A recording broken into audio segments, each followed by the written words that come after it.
Hello everyone, welcome back to my channel Shahida daily talks on cooking. ఎలా ఉన్నారు అందరూ? బాగున్నారా? ఈ రోజు మన రెసిపీ వచ్చేసి గుత్తి కాకరకాయ ఉల్లి కారం అండి. ఇంకా లేట్ చేయకుండా వీడియోలోకి అయితే వెళ్ళిపోదాం.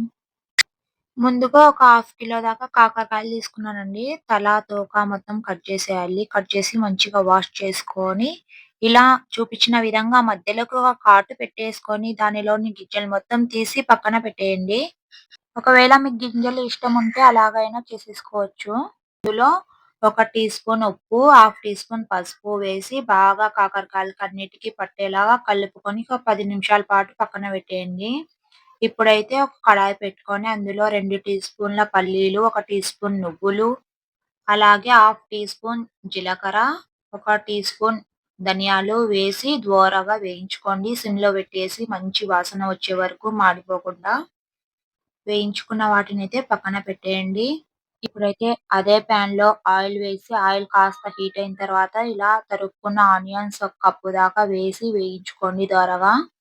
ఇలా చూపించిన విధంగా ఇలా వస్తే కలర్ సరిపోతుంది. దీన్నైతే చల్లబెట్టుకుందాం మొత్తాన్ని. చూడండి, ఒక 10 మినిట్స్ తర్వాత ఈ కాకరకాయల పరిస్థితి అయితే ఇలా ఉంది.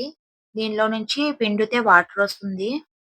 చేదుగా వద్దు అనుకుంటే వాటర్ పిండేయండి. పర్లేదు చేదుగా ఉన్నా అనుకుంటే వాటర్ పిండుకోవాల్సిన అవసరం ఏం లేదు. షుగర్ పేషెంట్స్‌కి అయితే చేదుగా ఉంటేనే మంచిది. ఇప్పుడైతే స్టీమింగ్ చేసుకోవాల్సి ఉంటుంది. ముందుగా అయితే ఒక 2 గ్లాసుల వాటర్ పోసుకోండి ఒక కడాయిలో. అందులో ఒక స్టాండ్ వేసేసి దాని మీద ఇలా ప్లేట్ పెట్టేసుకోండి. చిల్లుల గిన్నె ఉన్నా పర్లేదు, లేకపోతే ఇలాంటి ప్లేట్ ఉన్నా పర్లేదు. రైస్ కుక్కర్‌లో వస్తుంది కదా! ఆ ప్లేట్ అండి ఇది. మొత్తాన్ని ఇలా పేర్చుకొని ఒక ప్లేటు మూసేసి ఒక 10 మినిట్స్ అయితే ఉడికించుకోండి. ఉడికిపోతాయి.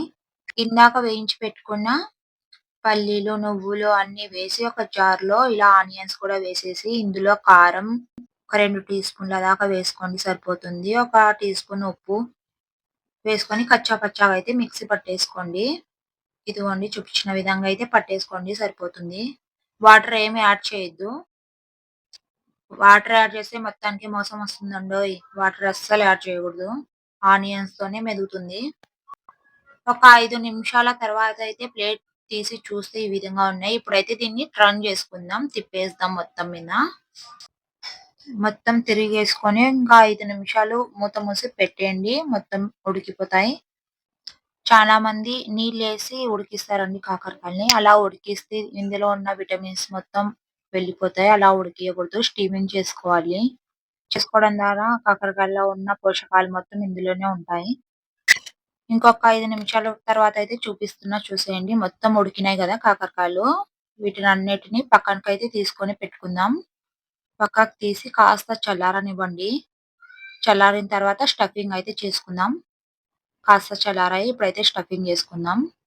ఇందాక మిక్సీ పట్టుకున్న ఉల్లి కారం ఉంది గదా! ఇందులో మొత్తం స్టఫింగ్ చేసేస్తాం నిండుగా.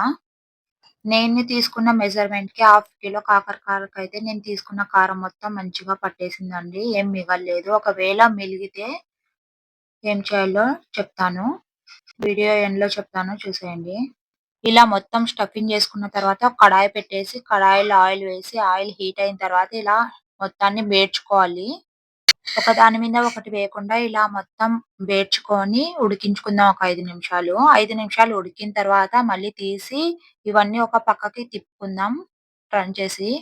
మీలో ఎవరైనా ఫస్ట్ టైమ్ నా ఛానెల్‌ని చూస్తున్న పాటైతే సబ్స్క్రైబ్ చేసుకోండి. ఈ వీడియో నచ్చితే లైక్ చేయండి. మీరు లైక్ చేయడం ద్వారా ఇంకో నలుగురికి వెళ్తుంది. నాకు కాస్త సపోర్ట్‌గా ఉంటుంది. నెక్స్ట్ వీడియోలో హాట్ రెసిపీ కావాలా? స్వీట్ రెసిపీ కావాలా? కామెంట్ చేసి చెప్పండి. ఇలా 2 వైపులా తిప్పుకొని బాగా వేగిన తర్వాత ఏమన్నా మిగిలిన మసాలా ఉంటే ఒకసారి వేసి కలుపుకొని దించేసుకోవడమే. కాకరకాయ అయితే రెడీ అండి. నెక్స్ట్ వీడియో అయితే కలుద్దాం. నేను మీ షాహిదా.